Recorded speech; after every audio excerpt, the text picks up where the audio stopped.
जैसे retirement solve करते हैं, जो लोग रिटायरमेंट में नहीं थे, एडमिशन में नहीं थे, वो लोग भी यहाँ पे ध्यान दो। जैसे रिटायरमेंट सॉल्व करते हैं वैसे ही डेट सॉल्व करना है। पार्टनर्स के नाम क्या है अपने पास? क्या नाम है? विशाल, सागर, अमन। किसकी मौत हुई है? अब ये मार्क मैं करके रखता हूँ, तुमको करने की जरूरत नहीं है। सो डेट मुझे ध्यान में है, इसके लिए मैं करके रखता हूँ। विशाल, सागर, अमर। फर्स्ट स्टेप, जब भी हम एडमिशन, रिटायरमेंट, डेथ सॉल्व करते हैं, सबसे पहले क्या करना है? बैलेंसेस को ट्रांसफर कर देना है। क्या बैलेंसेस है रे? किधर ट्रांसफर होंगे बैलेंसेस? डेबिट में कि क्रेडिट में?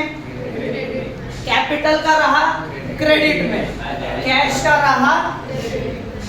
ये कौन सा अकाउंट है? कैश। ये कौन सा है? रिवैल्यूएशन। ये क्या है? ठीक है। तो पहले कैपिटल के क्रेडिट में बाय बैलेंस ब्रॉट डाउन कितना है रे? 9,000, रेशियो क्या है उनका? कुछ दिया है क्या? कुछ ऐसा बोला है क्या? इट्स इक्वल है। ठीक है, चलो 1:1 का रेशियो। आगे क्या करेंगे हम? कैश बैलेंसेस ओपन कर लेंगे। कैश किधर ओपन होता है? डेबिट में। टू बैलेंस ब्रॉट डाउन कितना है रे? गुड।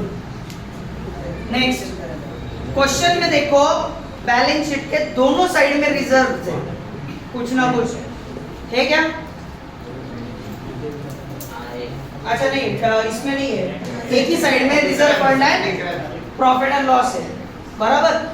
लायबिलिटी में आया, हमने क्या सीखा है? क्रॉस करना है।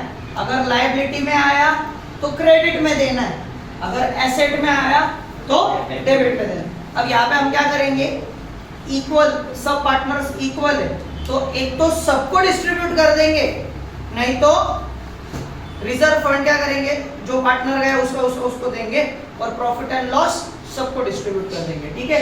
प्रॉफिट एंड लॉस कितना है रे? 6,000। अगर 6,000 है और इक्वल पार्टनर्स है, मतलब हम क्या करेंगे? Divided by 3। हर एक पार्टनर का शेयर कितना रहेगा? 2,000। ये रिजर्व फंड हमने क्या डिसाइड किया? लायबिलिटी में है, तो कहाँ पे देना है हमें? ऐसे। तो दरवाजा बंद कर बेटा, सही, दरवाजा बंद कर।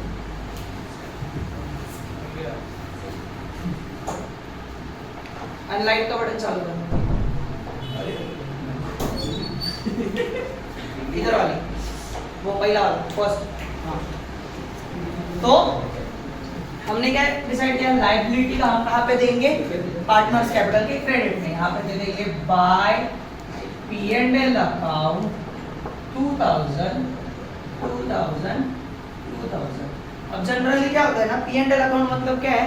जो प्रॉफिट या लॉस था एक्यूमुलेटेड, वो पार्टनर को देने का जो था, पार्टनर का फायदा हुआ है, वो पार्टनर को, हम तीनों पार्टनर को P&L जनरली डिस्ट्रीब्यूट कर देते हैं।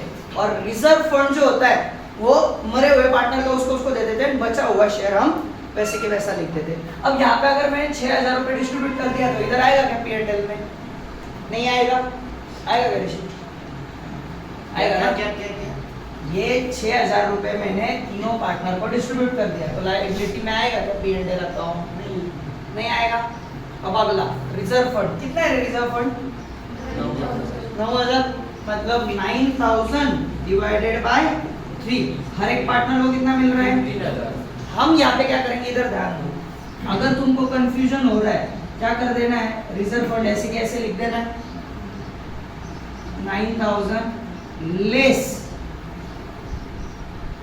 अमर्स शेयर। कितना था अमर का शेयर? मतलब आउटर कॉलम में कितना रहेगा अपने पास? और ये जो अमर का शेयर है वो क्या कर देना है? उसको दे देना है। ठीक है। By reserve fund dash dash. जिसको नहीं समझता है उसके लिए, जिसको समझता है उसने डायरेक्टली 3,000 लिख देना। तू क्या बोल रहा? तीनों पार्टनर को डायरेक्ट दे दो? नहीं, फिर जिसको आता है उसको अच्छी बात है, उन्होंने डायरेक्ट यहाँ पे ऐसे लिख देने का। ये ऐसा इतना ये करने की जरूरत नहीं है, लेंदी प्रोसेस। डायरेक्टली यहाँ पे 6,000 लिख देने का, यहाँ पे 3000 लिखने का। जो कंफ्यूज होते उनके लिए मैं बोल रहा हूँ रिजर्व फंड 9000 लिख के ले सामान शेयर 3000 कर दिया यहाँ पे, आउटर कॉलम में 6000, यहाँ पे 3000। कंफ्यूजन नहीं रहेगा इसके लिए, ठीक है। यहाँ तक क्लियर है सबका, इफेक्ट हो गए। अब सॉल्व करने वाले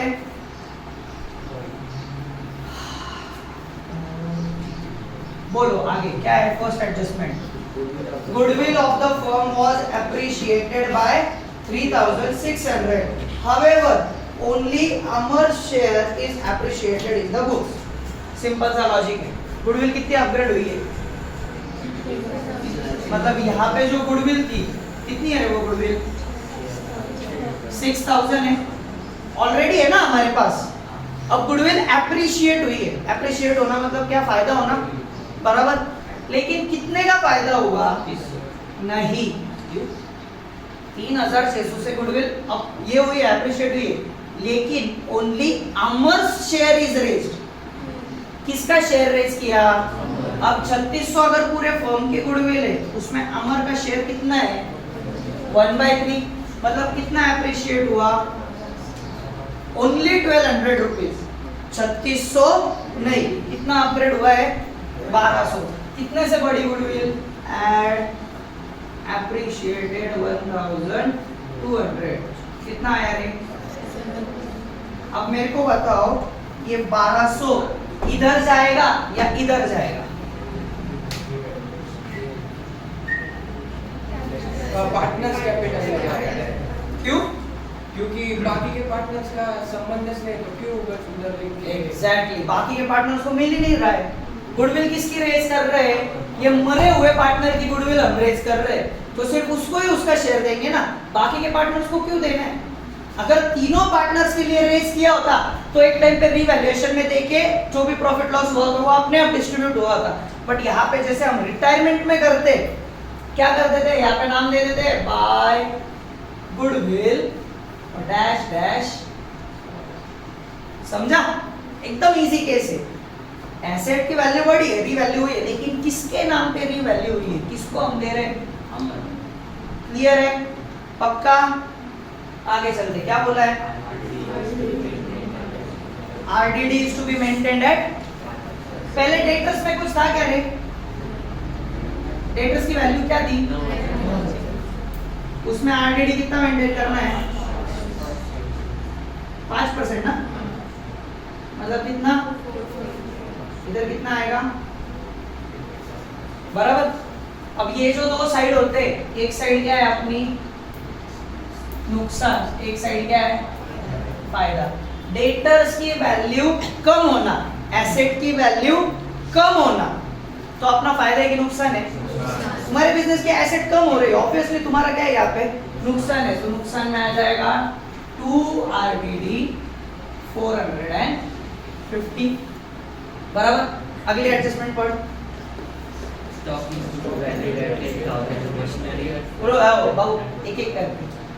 स्टॉक की पुरानी वैल्यू कितनी है, बराबर है ना, और कितना रीवैल्यू किया है हमने, मतलब 10,000 से क्या हुआ है, अपना स्टॉक निकल गया, अपना फायदा है कि नुकसान है, ऑब्वियसली पहले 11,000 का माल 10,000 का हो गया तो नुकसान हो गया। लेस राइट ऑफ बोलो, रीवैल्यूड बोलो, लेकिन स्टॉक को डिप्रिसिएशन तो भी नहीं बोलोगे। अब नुकसान हुआ है तो डेबिट साइड में आ जाएगा 2 स्टॉक 1000। आगे मशीनरी पहले कितनी थी, पहले 16 थी, अब 14,900 हुई है। मशीनरी 16,000 14,900 कितने से डेप्रिसिएट हुई रे 1,100। मशीनरी हमारी एसेट है, एसेट की वैल्यू कम होना मतलब नुकसान, 2 मशीनरी 1100। आगे इतना ही है, क्या बोला है, हमारा was to be given in share, ठीक है। चलो अभी ध्यान दो, यहाँ पे फॉर्मूला लिख रहा हूँ, वो फॉर्मूला के बेस पे तुम क्या करोगे, P&L सस्पेंस निकालोगे, ठीक है। एकदम सिंपल सा फॉर्मूला है, ज्यादा कष्ट नहीं है उसमें।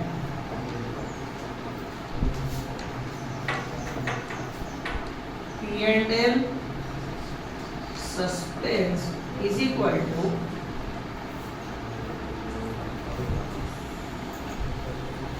estimated slash average profit multiply by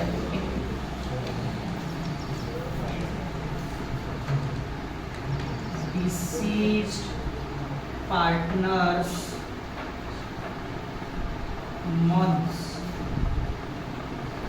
in business divided by 12 multiply by deceased partner share. ठीक है, कंफ्यूजिंग लगेगा, बहुत कष्ट लग रहे दिमाग में, कुछ लोड लेने का नहीं। अभी उन्होंने क्या बोला है, अमर का शेयर एस्टिमेटेड प्रॉफिट कितना था 12,000, मतलब पिछले साल बिजनेस ने कितना प्रॉफिट कमाया 12,000। उन्होंने एज्यूम किया, भाई एक तो एजम्पशन पे काम होने वाला है, तुम क्या बुक्स क्लोज कर रहे हो क्या, नहीं, तुम सोच रहे हो पिछले साल इतना प्रॉफिट हुआ था तो ये साल भी उतना प्रॉफिट होगा या 10% इंक्रीमेंट होगा, जो भी होगा तुमको एडजस्टमेंट में दिया रहता है। अब उन्होंने क्या बोला, सर पिछले साल हमारा हुआ था 12,000, हम ये साल भी एज्यूम कर रहे हैं कि हमारा कितना प्रॉफिट होगा 12,000, जिसमें से आदरणीय अमर कितने टाइम तक था बिजनेस में, कब मरा वो 1 अक्टूबर को, मतलब कितने महीने था बिजनेस में 6 महीने, तो 6 डिवाइडेड बाय 12, 6 महीने था, यहाँ पे लिख दिया 6। उसके बाद में मल्टीप्लाई बाय उसका शेयर कितना है 1/3 हो गया इधर सामने, तो यहाँ पे क्या आ जाएगा 3 1 जा 3, 3 2 जा 6, 12 इधर आ गया तुम्हारा 1,000, बराबर है क्या, 1,000 मल्टीप्लाई बाय 2 कितना आएगा तुम्हारा P&L सस्पेंस 2,000। एकदम इजी कैलकुलेशन, ये देख के कंफ्यूज मत होना, एक बार तुमको ये समझ गया कितना क्या वैल्यू लेना है तो इजीली हो जाता है।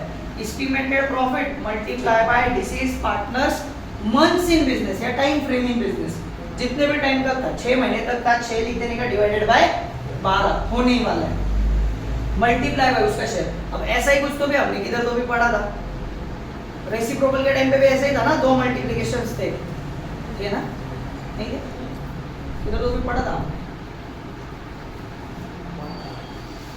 गुडविल में पढ़ा था क्या, वो गुडविल के एवरेज प्रॉफिट मेथड्स कर रहे थे तब, तो तुम्हारा P&L सस्पेंस कितना आ जाएगा यहाँ पे 2,000 आ जाएगा। अब यहाँ पे ध्यान दो, P&L सस्पेंस की ट्रीटमेंट, अगर प्रॉफिट हुआ है तो क्रेडिट में, लॉस हुआ है तो डेबिट में। क्या करना है, प्रॉफिट हुआ है तो, लॉस हुआ है तो यहाँ पे अपने को प्रॉफिट हुआ है बाय P&L सस्पेंस मरे हुए पार्टनर का 2,000। अब एक ही इफेक्ट देके चलेगा क्या, 2 इफेक्ट देने पड़ेंगे, किधर जाएगा दूसरा इफेक्ट,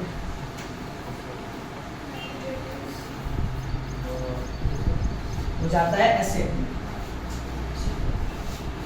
P&L सस्पेंस 2,000, ठीक है। तुम प्रॉफिट ऑलरेडी अभी क्या कर रहे हो, साइड में निकाल के रख रहे हो कि भाई ये जब भी हम बिजनेस क्लोज करेंगे तो हमको ये राइट ऑफ कर देना है। अभी तुम सिर्फ एक अमाउंट निकाल के रख रहे हो कि 2,000 रुपए हमने अमर को दिया है, जब कभी भी बिजनेस तुम ये वापस 31 मार्च को तुम तुम्हारा अकाउंट क्लोज करोगे तो ये इसको क्या करना पड़ेगा, तुमको राइट ऑफ करना पड़ेगा। तुम्हारे लिए ये खर्चा है एक टाइप से, समझ के लो, तो ये राइट ऑफ करना पड़ेगा। तो देते वक्त कहाँ पे दोगे तुम उसको, एसेट में। 2 इफेक्ट कहाँ पे, इधर एक और बैलेंस शीट के एसेट साइड में। वर्किंग नोट में ये प्रॉपरली आना चाहिए, वर्किंग नोट 1, वर्किंग नोट में कैलकुलेशंस चाहिए, ठीक है। एक बार ध्यान दो, नहीं समझा मेरे को वापस पूछो, वापस समझाओ।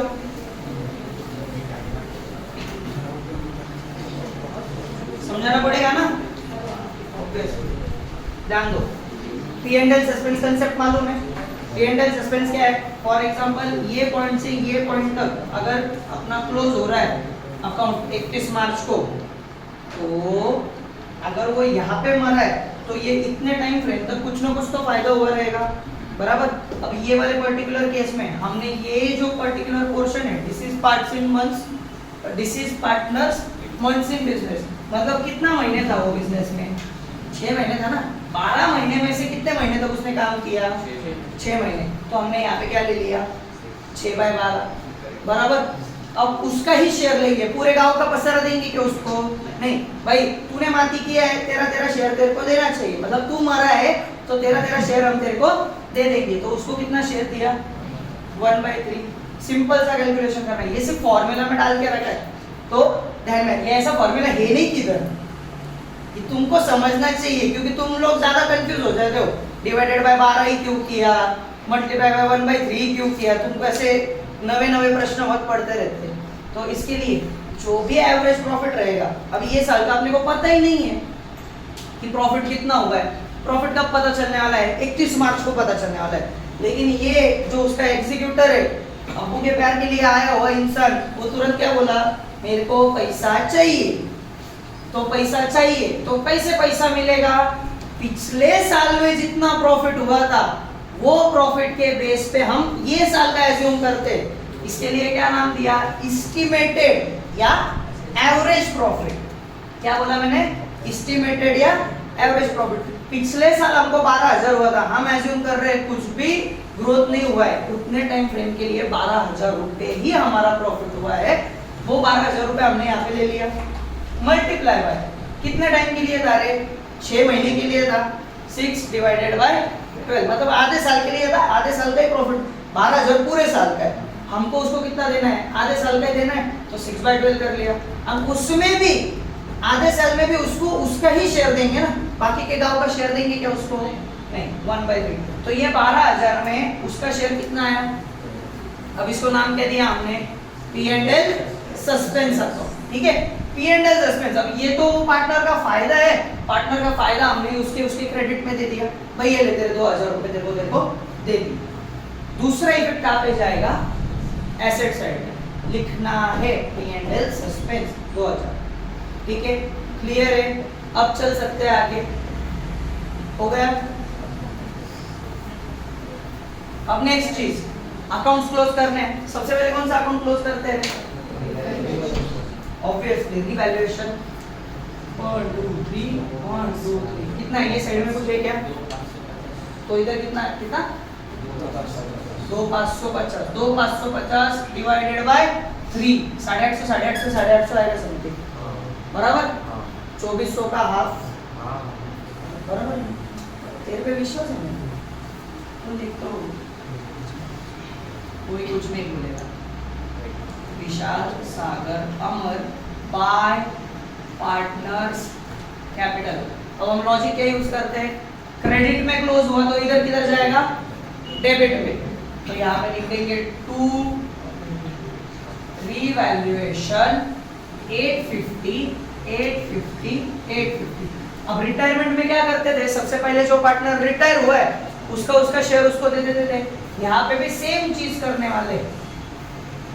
मरे हुए पार्टनर का पहले बैलेंस निकालेंगे। कितना बैलेंस आ रहा है? 16,200 आ गया है? बहुत गए हो गए घर पे जाने। इसमें से 850 माइनस कर दें।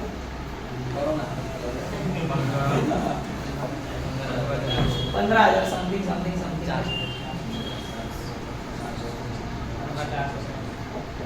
15 350 है।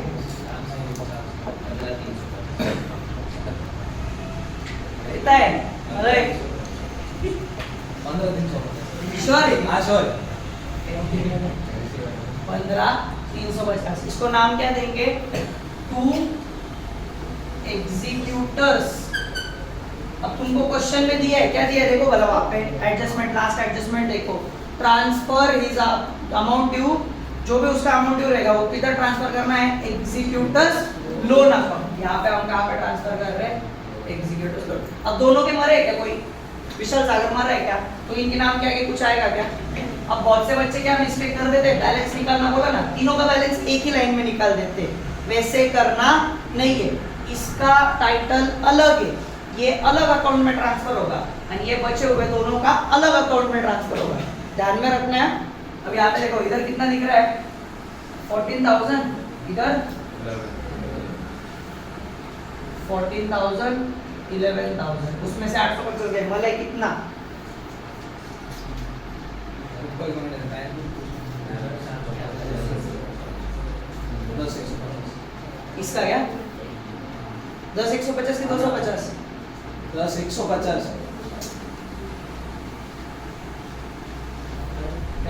कुछ नहीं बाबा को भाई इसका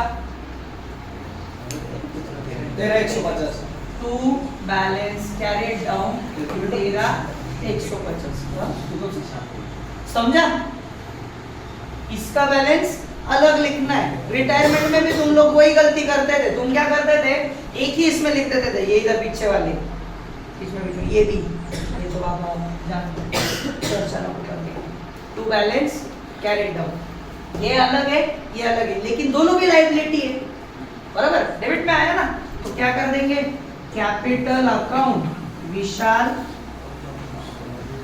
सागर विशाल का बैलेंस कितना है 13,150 इसका 10,150 and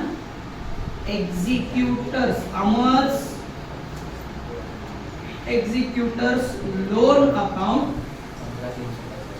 15 हो गया लास्ट स्टेप कैश को क्लोज कर देना है जो भी एसेट्स लायबिलिटी जो लिखना है कैश में कुछ आया था क्या नहीं कुछ भी नहीं आया तो जितना कैश था वैसे की वैसे ही लिख देंगे 8,000 यहाँ पे आ जाएगा 8,000 बाय बैलेंस कैरिड डाउन आ जाएगा बैलेंस कैश 8,000 कोई एसेट बची क्या गुडविल हो गया डेटर्स हो गया स्टॉक हो गया मशीनरी हो गया कैश हो गया सारे हो गए लेकिन लायबिलिटी बची है कौन सी लायबिलिटी बची है कितना था क्रेडिटर्स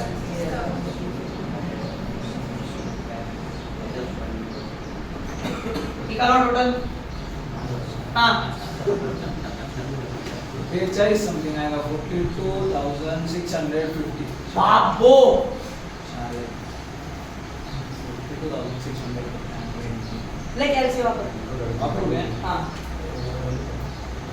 फोन मर जाएगा 650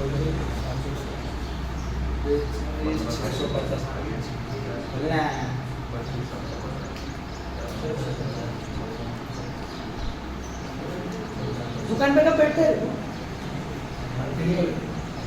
हाँ कंटिन्यू वो लाइन पे आना देखते कितने इतने बड़े हिशोब कौन करता सर 425 हाँ हेलो बरोबर 450 आओ दुकान पे कब बैठता मतलब जब आने पर 50 650 आना चाहिए अरे मैंने क्या बोला था 42 650 कब से बोल रहे हैं 50 का क्या संबंध है 10 किधर तो थे कैश वो डायमंड से का वो लेंगे तब आप मैंने वो 8,000 छोड़ दिया 650 50 650 दोनों साइड का टोटल सेम है हमारा आंसर सही है ठीक है ध्यान दो नहीं बुक में चाहिए सबके